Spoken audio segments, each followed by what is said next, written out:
ಧರ್ಮಸ್ಥಳ ಕೇಸ್ನ ಮತ್ತೊಂದು ಎಕ್ಸ್ಕ್ಲೂಸಿವ್ ಸುದ್ದಿಯನ್ನ ನಿಮ್ಮೆದುರಿಗಿಡ್ತಾ ಇದ್ದೀವಿ. ಆರೋಪಿ ಚಿನ್ನಯ್ಯನ ಪಾರ್ಟ್ 6 ವಿಡಿಯೋ ರಿಲೀಸ್. ಚಿನ್ನಯ್ಯನ ಕುರಿತಂತ ವಿಡಿಯೋ ಒಂದು ರಿಲೀಸ್ ಆಗಿದೆ. ಆ ವಿಡಿಯೋದಲ್ಲಿ ತಿಮ್ಮಾರೋಡಿ ಚಿನ್ನಯ್ಯ ಮಾತು, ಆ ಸ್ಫೋಟಕ ವಿಡಿಯೋ ಅದು. 2 ವರ್ಷದ ಹಿಂದೆ ಇಬ್ರು ಚಿನ್ನಯ್ಯ ಮತ್ತು ಮಹೇಶ್ ಶೆಟ್ಟಿ ತಿಮ್ಮಾರೋಡಿ ಮಾತನಾಡಿರುವಂತಹ ವಿಡಿಯೋ.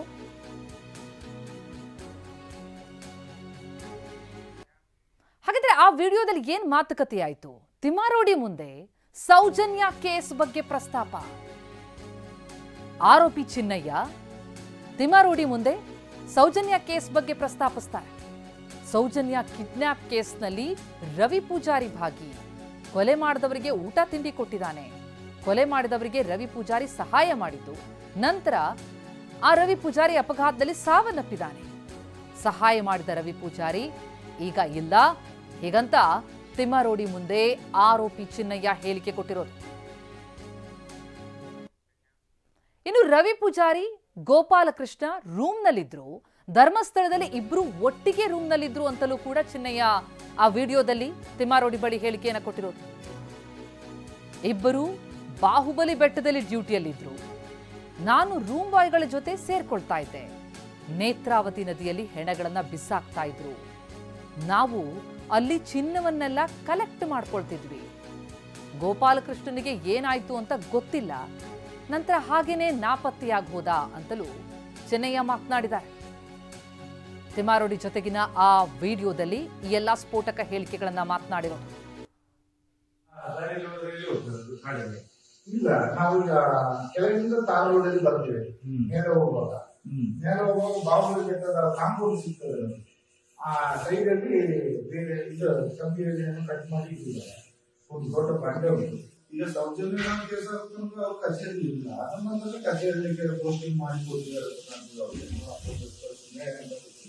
ಆದ್ರೆ ಇಲ್ಲಿ ರವಿರಾಜನ್ನು ರವಿ ಪೂಜಾರಿ ಮತ್ತೆ ಗೋಪಾಲಕೃಷ್ಣ ಇವರಲ್ಲಿ ಬಾಹುಬಲಿ ಬೆಟ್ಟದಲ್ಲಿ ಡ್ಯೂಟಿ ಆಗಿದೆ. ಡ್ಯೂಟಿ ಇವರಿಗೆ ಶಿವಕುಮಾರ ಗುಡಿ ಆದ್ರೆ ಇವರು ಮೈನ್ ಇವರು ಅವರಿದ್ರು. ಅವರ ಎಸ್ಕೇಪ್ ಅವರು ಯಾರು ಇದ್ದ ಕಾರಣ ಅವರಷ್ಟಿಗೆ ಓದಿಲ್ಲ, ಜೈನ ಆಗಲಿಲ್ಲ. ಇವ್ರಿಬ್ರು ಎಂತ ಮಾಡಿದ್ರು, ಇವರೊಟ್ಟಿಗೆ ಸೇರಿದ್ರು. ಯಾರು ಇಳ್ಕೊಂಡು ಬಂದದ್ದು ಇವರು, ಹಿಡಿದುಕೊಟ್ಟದ್ದು ಇವರಾದ್ರು, ಇವರು ಸೃಷ್ಟಿ ಮಾಡಿದ್ರು ಇವರಾದ್ರು. ಇವರಲ್ಲಿ ಬಂದು ಹೋಗ್ತಿದ್ರು. ಯಾಕಂದ್ರೆ ರೂಮ್ ಬಾಯ್ನವರಿಗೆ ಅಲ್ಲಿ ಪವರ್, ಪೊಲೀಸ್ನವ್ರಿಗೆ ಇರ್ಕೊಡೋ ಪವರ್ ರೂಮ್ ಬಾಯ್ನವರಿಗೆ. ಆದ್ರೆ ಇವರಿಬ್ರು ರೂಮ್ ಬಾಯ್, ಗೋಪಾಲಕೃಷ್ಣ ಮತ್ತೆ ರವಿ ಪೂಜಾರಿ. ಆದ್ರೆ ಇದು ಕೊಡ್ತಾ ಇದ್ದು ಅವನ ಕೇಸು ಮಾಡಿದ್ದು ಬಹಿರ ಅಂತ ತಂದದ್ದು ಯಾರು ಇವನು ಅಂತೇಳಿ ಕೊಟ್ಟದ್ದು ಆಯ್ತು. ಸ್ವಲ್ಪ ದಿನ ಆಯ್ತು. ದಿನ ಕಳೆದಾಗೆ ಇವನು ಸ್ವಲ್ಪ ಎಲ್ಲ ಇದ್ರು ಕಪ್ಪಾಗಿದೆ ನಮ್ಮ ಹುಡುಗನ. ಅವನ ಗೋಪಾಲಕೃಷ್ಣ ಏನಾದಂತ ಅದು ಗೊತ್ತಾಗಿಲ್ಲ. ಅದು ಸ್ವಲ್ಪ ಕಾಣದೇ ಹೋದ ಅವನು. ಇವನು ಸಪರೇಟ್ ಗೊತ್ತಾಯ್ತು. ನಾವೆಲ್ಲ ನಮ್ಮ ಜೊತೆ ಜಾಲಿಯಾಗಿ ಅಲ್ಲಿ ನದಿಯಲ್ಲೆಲ್ಲ ಈ ಸ್ನಾನ ಮಾಡ್ತಾರಲ್ಲ, ಹಿಂಗುರ ಚಿನ್ನ ಏನಾದ್ರೂ ಇರ್ತಾರೆ ನದಿಯಲ್ಲಿ, ಅದನ್ನೆಲ್ಲ ತಗೊಂಡು ನಾವು ಖರ್ಚಿಗೆಲ್ಲ ಮಾಡ್ಕೊಳ್ಳೋದು. ಮತ್ತೆ ಚಿಲ್ಲರೆ ಕಾಸೆಲ್ಲ ಸಿಗ್ತಾರೆ, ಅದನ್ನೆಲ್ಲ ನಾವು ಇಟ್ಟು ಎಲ್ಲ ಮಾಡ್ತೀವಿ. ರೂಮ್ ಎಲ್ಲ ಸೇರಿ ಅಲ್ಲಿ ಆಧಾರ ದುಡ್ಡು ಸಿಗ್ತದೆ. ಒಂದು ಟೈಮಿಗೆ ಹೋದ್ರೆ 400-500 ಚಿಲ್ಲರೆ ಕಾಸೆಲ್ಲ ಸಿಗ್ತದೆ. ಮನೆಯಲ್ಲಿ ನಮ್ದು ಇದೇ ಕೆಲಸ. ಎಲ್ಲಾರೇ ಸುತ್ತಿ ಬಿಸಾಕ್ತಾರೆ ಕೆಲವರು. ಮತ್ತೆ ಕೆಲವರು ಈಗ ಮುಳುಗಿ ಎದ್ದೇಳುವಾಗ ಚೈನ್ ಹೋಗುತ್ತೆ, ಸೋಪ್ ನೀರ ಹೋಗುತ್ತೆ, ಏನೋ ಒಂದು ಕಳ್ಕೊಳ್ತಾರೆ.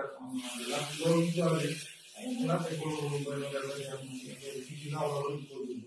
ಏನ್ ಮಾಡ್ತಿದ್ರು, ಚಂದ್ರಕ್ಕೆ ಇರ್ತಿದ್ರು. ಏನು ಮಾತಾಡೋದು ಎಲ್ಲರೂ ಮಾತಾಡ್ತೀವಿ.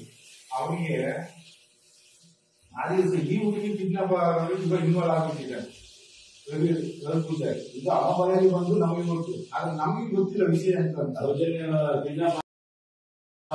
ಆದ್ರೆ ಇವಾಗ ಇನ್ವಾಲ್ವ್ ಆಗಿಲ್ಲ. ಇನ್ವಾಲ್ವ್ ಅಂದ್ರೆ ಕಾವಿಗೆ ಹೋಗಿರ್ಬೋದು, ಇಲ್ಲ ಅವನಿಗೆ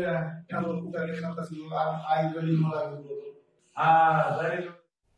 ಈ ಬಗ್ಗೆ ಇನ್ನಷ್ಟು ಡೀಟೇಲ್ಸ್ ಪಡಿತಾ ಹೋಗೋಣ. ನಮ್ಮ ಪ್ರತಿನಿಧಿ ಪೃಥ್ವಿ ಈಗ ಸಂಪರ್ಕದಲ್ಲಿದ್ದಾರೆ. ಪೃಥ್ವಿ, ನಾವು ಈ ಪ್ರಕರಣಕ್ಕೆ ಸಂಬಂಧಪಟ್ಟಂತೆ ಸಾಕಷ್ಟು ವಿಡಿಯೋಗಳು ಬಹಿರಂಗ ಆದದನ್ನು ನೋಡಿದ್ವಿ. ಈಗ ತಿಮ್ಮಾರೋಡಿ ಅವರ ಜೊತೆ ಈ ಚಿನ್ನಯ್ಯ ಆಡಿರುವಂತಹ ಈ ಮಾತು, ಈ ವಿಡಿಯೋದಲ್ಲಿರುವಂತಹ ಅಂಶಗಳನ್ನು ಗಮನಿಸ್ತಾ ಹೋದ್ರೆ ಮತ್ತಷ್ಟು ಹೊಸ ಹೊಸ ವಿಚಾರಗಳು ಬೆಳಕಿಗೆ ಬರ್ತಾ ಇದೆಯಾ ಅಂತ ಹಂತವಾಗಿ ವಿಡಿಯೋಗಳು ರಿಲೀಸ್ ಆಗ್ತಾ ಇದೆ.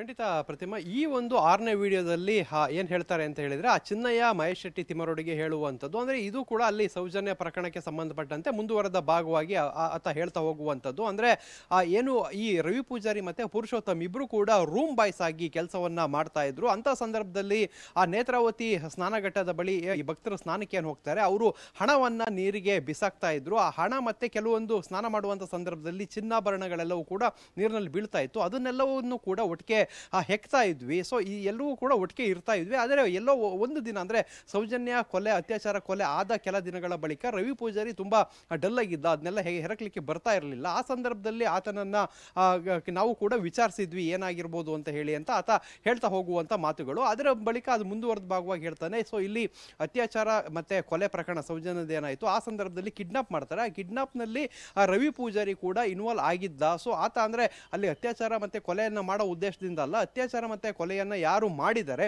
ಸೊ ಅವರಿಗೆ ಕಾವಲಿರುವಂತ ಕೆಲಸ, ಇಲ್ಲ ಅಂತ ಹೇಳಿದ್ರೆ ಅವರಿಗೆ ಊಟ ತಿಂಡಿ ತೆಗೆದುಕೊಂಡು ಹೋಗುವಂತಹ ಕೊಡುವಂತ ಕೆಲಸದಲ್ಲಿ ಭಾಗಿಯಾಗಿದ್ದ. ಸೊ ಆ ರೀತಿ ಆತ ಇನ್ವಾಲ್ವ್ ಆಗಿರೋದ್ರಿಂದಲೇ ಮುಂದಿನ ದಿನಗಳಲ್ಲಿ ಆತ ತುಂಬಾ ಡಲ್ ಆಗಿ ಇರ್ತಾ ಇದ್ದ ಅನ್ನೋ ಮಾತುಗಳನ್ನು ಕೂಡ ಆ ವಿಡಿಯೋದಲ್ಲಿ ಹೇಳ್ತಾನೆ. ಅದಾದ ನಂತರ ಅನುಮಾನಾಸ್ಪದವಾಗಿ ರವಿ ಪೂಜಾರಿ ಮೃತಪಡ್ತಾನೆ. ಅದಾದ ಬಳಿಕ ಏನು ಗೋಪಾಲಕೃಷ್ಣ ಅಂತ ಇನ್ನೊಬ್ಬ ರೂಮ್ ಬಾಯ್ ಇದ್ದ, ಆ ಗೋಪಾಲಕೃಷ್ಣ ರೂಂಬೈ ಎಲ್ಲಿ ಹೋದ ಅನ್ನೋದೇ ನಾಪತ್ತೆ ಆಗ್ತಾನೆ. ಅವ್ನು ಎಲ್ಲಿ ಹೋದ ಅನ್ನೋದು, ಅವನಿಗೆ ಏನಾಯ್ತು ಅನ್ನೋದು ನಮಗೆ ಗೊತ್ತಾಗೋದಿಲ್ಲ. ಆತ ಅಲ್ಲಿಂದ ನಾಪತ್ತೆ ಆಗ್ತಾನೆ ಅನ್ನೋ ಮಾಹಿತಿಗಳನ್ನು ಕೂಡ ಆತ ಹೇಳುವಂಥದ್ದು. ಸದ್ಯಕ್ಕೆ ಈಗ 6ನೇ ವಿಡಿಯೋ ರಿಲೀಸ್ ಆಗಿರುವಂಥದ್ದು. ಮುಂದಿನ ಹಂತಗಳಲ್ಲೂ ಕೂಡ ಸಾಕಷ್ಟು ವಿಡಿಯೋನ ತಿಮ್ಮರೊಡಿ ಕಡೆಯವರು ರಿಲೀಸ್ ಮಾಡುವಂತ ಸಾಧ್ಯತೆಗಳಿದೆ.